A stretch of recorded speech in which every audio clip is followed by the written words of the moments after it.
আজকের রেসিপি নিরামিষ বাঁধাকপির তরকারি। আশা করি আপনারা বাঁধাকপির তরকারি এর আগে খেয়ে থাকবেন, কিন্তু একবার এইভাবে নিরামিষ বাঁধাকপিটা বানিয়ে দেখুন। এইভাবে নিরামিষ বাঁধাকপিটা বানালে সব থেকে বেশি টেস্ট হয়। বাই দা ওয়ে, আমি মৌ, আপনাদের সকলকে আমার চ্যানেলে স্বাগত। চলুন দেখে নিই কীভাবে খুব সহজে বাড়িতে এই নিরামিষ বাঁধাকপিটা বানাবেন, যেটা আপনারা যে কোনো নিরামিষ দিনে ভাত রুটির সাথে খেতে পারেন। এর জন্য প্রথমে একটা চপিং বোর্ড নিয়ে নিয়েছি আর নিয়ে নিয়েছি বাঁধাকপি।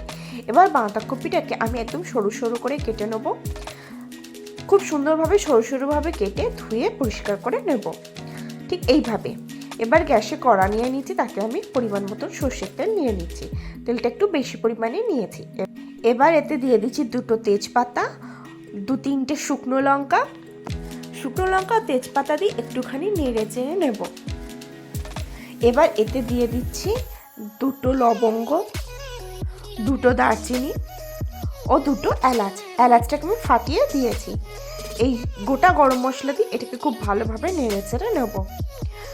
যখন মশলা থেকে সুন্দর অ্যারোমা আসতে শুরু করবে, তখন এতে আমি দিয়ে দেবো পাঁচফোড়ন। পাঁচফোড়ন দিয়ে এটাকে আমি আবারও ভালোভাবে নেড়ে চেড়ে নেব।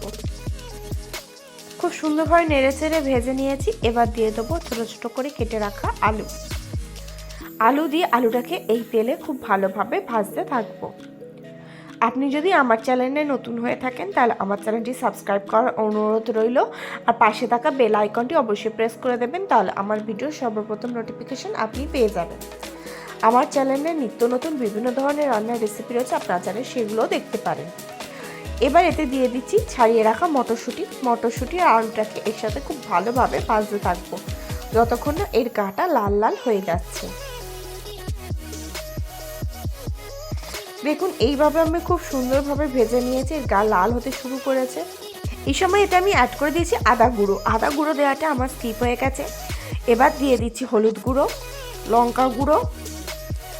আদা হলুদ লঙ্কা দিয়ে এর সাথে খুব ভালোভাবে ভাজতে থাকবো। আমি এখানে আদা গুঁড়ো অ্যাড করেছি, আপনারা চাইলে আদা বাটাও ব্যবহার করতে পারেন।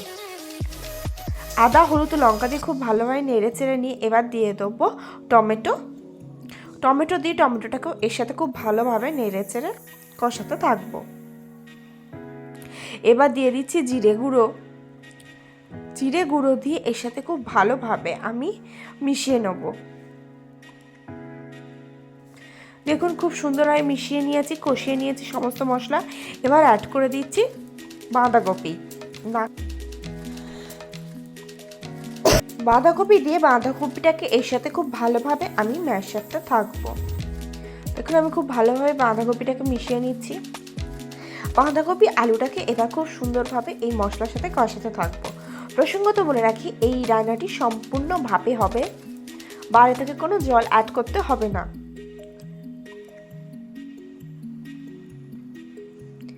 দেখুন, এইভাবে নাড়তে নাড়তে কিছুক্ষণ পরে বাঁধাকপিটা কমে যাবে। এইভাবে আমি বেশ খানিকক্ষণ খুব ভালোভাবে উল্টে পাল্টে কষিয়ে নেব।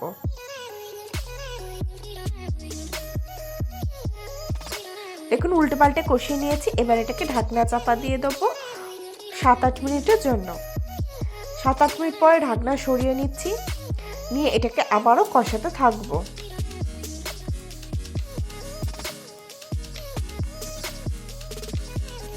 দেখুন, আমি খুব ভালোভাবে কষিয়ে নিচ্ছি। এই প্রসেসটাকে আমি কন্টিনিউয়াসলি করতে থাকবো। এইভাবে বেশ খানিকক্ষণ কষিয়ে নিয়েছি। এটাকে আবারও ঢাকনা চাপা দিয়ে দেবো 5-6 মিনিটের জন্য। 5-6 মিনিট পরে আবারও ঢাকনা সরিয়ে নিয়েছি, নিয়ে এটাকে আবারও কষাতে থাকবো। এইভাবে ততক্ষণ কষাতে থাকবো যতক্ষণ না বাঁধাকপি পুরোপুরি সিদ্ধ হয়ে যাচ্ছে।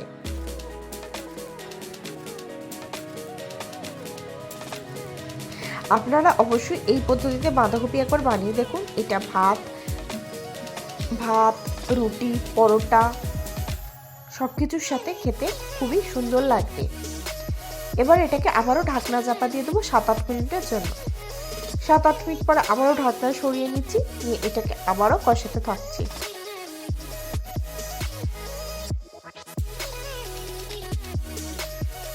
এইভাবে বেশ খানিকক্ষণ কষিয়ে নিয়েছি। বাঁধাকপিটা অলমোস্ট 50% সিদ্ধ হয়ে গেছে। এই সময় এতে অ্যাড করে দেবো নুন দিয়ে এটাকে আবারও কিছুক্ষণ কষাতে থাকবো। দেখুন, আমি পরিমাণ মতো নুন অ্যাড করে দিয়েছি, দিয়ে এবার এটাকে কষাতে থাকছি।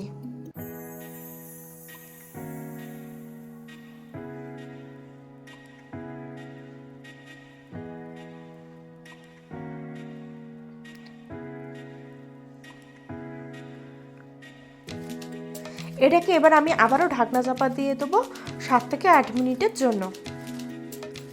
7-8 মিনিট হয়ে গেছে, আমি ঢাকনা সরিয়ে নিয়েছি।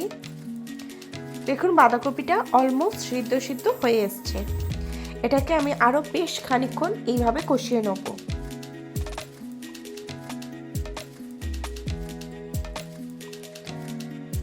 কষিয়ে নিয়েছি, এবার এটাকে আবারও ঢাকনা চাপা দিয়ে দিব 7-8 মিনিটের জন্য। 7-8 মিনিট হয়ে গেছে, আমি ঢাকনা সরিয়ে নিয়েছি। দেখুন বাঁধাকপিটা খুব সুন্দরভাবে সিদ্ধ হয়ে গিয়েছে এবং আলুটা খুব সুন্দরভাবে সিদ্ধ হয়ে গেছে। এই সময় এটাকে আমি খুব সুন্দরভাবে কষিয়ে নেব আর এতে অ্যাড করে দেবো ধনেপাতা কুচি। ধনেপাতা কুচি দিয়ে ধনেপাতা কুচিটাকেও এর সাথে খুব ভালোভাবে মিশিয়ে নেব।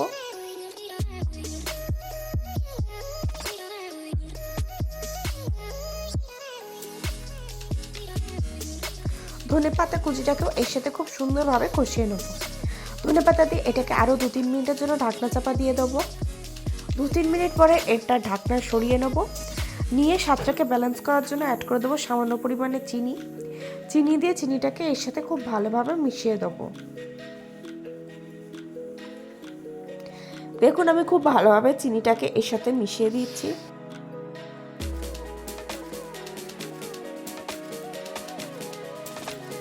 দেখুন আমি খুব ভালোভাবে মিশিয়ে দিয়েছি। এবার এতে আমি অ্যাড করে দেবো গরম মশলা গুঁড়ো দিয়ে এর সাথে খুব ভালোভাবে মিশিয়ে দেবো। দেখুন আমি গরম মশলা দিয়ে খুব ভালোভাবে এর সাথে মিশিয়ে দিচ্ছি। খুব ভালোভাবে আমি এই মশলাটাকে এই তরকারির সাথে মিশিয়ে দিয়েছি। এবার এটাকে আমি ঢাকনা চাপা দিয়ে রাখবো যতক্ষণ না পরিবেশন করব। এবার ঢাকনা চাপা দিয়ে রাখলাম। এবার এটাকে আমি গরম গরম পরিবেশন করে দেবো ভাতের সাথে। দেখুন কত সহজে ইজিলি কত সুন্দর তৈরি হয়ে গেল নিরামিষ বাঁধাকপি। আপনারা যে কোনো নিরামিষ দিনে অবশ্যই একবার এই পদ্ধতিতে নিরামিষ বাঁধাকপিটা বানান। ছোট থেকে বড় সকলে খেতে খুবই পছন্দ করবে। এমনকি যে কোনো বারপত দিনও আপনারা এটা ট্রাই করতে পারেন। আশা করি আজকের ভিডিওটি আপনাদের ভালো লেগেছে। যদি ভালো লাগে তাহলে অবশ্যই লাইক করবেন, কমেন্ট করবেন, শেয়ার করবেন আর আমার চ্যানেলটি অতি অবশ্যই সাবস্ক্রাইব করে নেবেন এরকম নিত্য নতুন রেসিপি সবার আগে পাওয়ার জন্য।